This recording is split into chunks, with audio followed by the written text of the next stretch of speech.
Woodrow Derenberger was a typical Appalachian man and salesman for a sewing company who lived in Mineral Wells, West Virginia.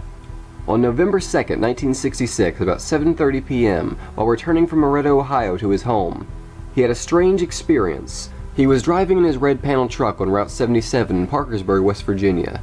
He claimed that he saw a cigar-shaped metallic-colored craft. The ship traveled right by his truck and blocked the roadway ahead and gradually made him slow down to a stop on the side of the road. Woodrow described the vehicle as the strangest thing he'd seen and said it resembled a kerosene lamp chimney. The craft was hovering about 12 inches off the road. A door opened on the craft, a being exited the ship, and the door shut with a loud thunk behind him. Later, the vehicle climbed about 50 feet into the air above the highway. The being walked right up to Derenberger's truck window.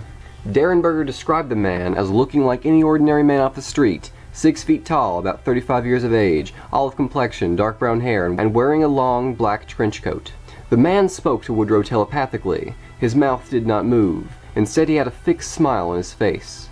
The man looked in through the truck's window and said without saying something along the lines of, "Roll down your window, I want to talk to you." During their communication, the man called himself Indrid. He told Woodrow that he meant no harm. In the famous Derenberger interview, he said, "I was very frightened, but as far as I can understand, this was all mental. There were no spoken words from him. I knew what he was asking me, but yet he stood there and his mouth did not move. He had a smile on his face. He appeared very courteous and friendly." Indrid and Mr. Derenberger's conversation lasted about 10 minutes. Cold told him, "I sleep, breathe, and bleed even as you do." Before returning to the flying craft, he said, "We will see you again." Derenberger later reported this event to the police. An older man claimed that he too saw a figure matching the description of Indrid on Route 77 trying to flag him down, but he was too afraid to stop. Derenberger's conversation with Cold can be corroborated. Other people saw lights and fluttering vehicles at the same instant on the road. There were several witnesses that reported seeing Woodrow Derenberger stopped on the highway talking to this man, and some even saw the flying craft parked on the road. Reports poured in of strange lights in the sky and beings, all at the same time, at the same place, on Highway 177 on the night of November 2nd, 1966.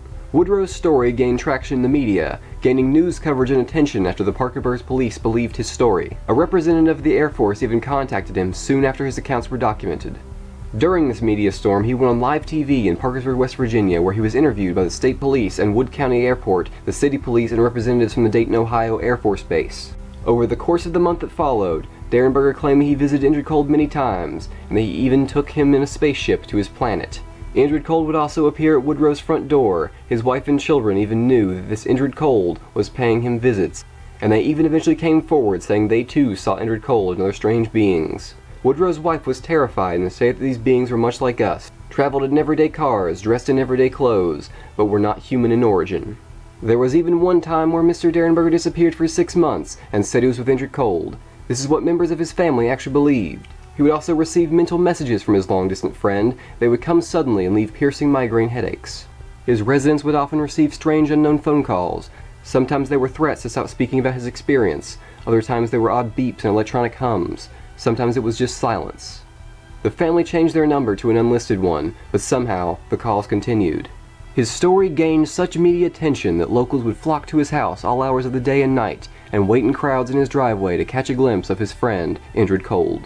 Bogle Ridge is another location associated with the story. Derenberger claimed to go there to meet with Indrid and go on rides into outer space. Some locals claimed to actually seen the spaceships land there. On one occasion, 2 men armed with loaded rifles were hiding in the woods by Derenberger's property. They observed a black Volkswagen enter the front yard. A peculiar man, dressed in an all-black suit with tan skin, exited and talked with Woodrow before leaving. The hunters were disappointed. They waited even longer, wanting to see something truly terrifying, but maybe they already had. Woodrow hadn't heard of the men in black, but after his visit he was extremely frightened by them. Derenberger eventually decided to seek medical attention and the opinion of a Parkersburg psychiatrist. He not only left with a clean bill of health and absolutely no evidence of chemical imbalance or disruption, but his very doctor endured a reaction soon after their meeting.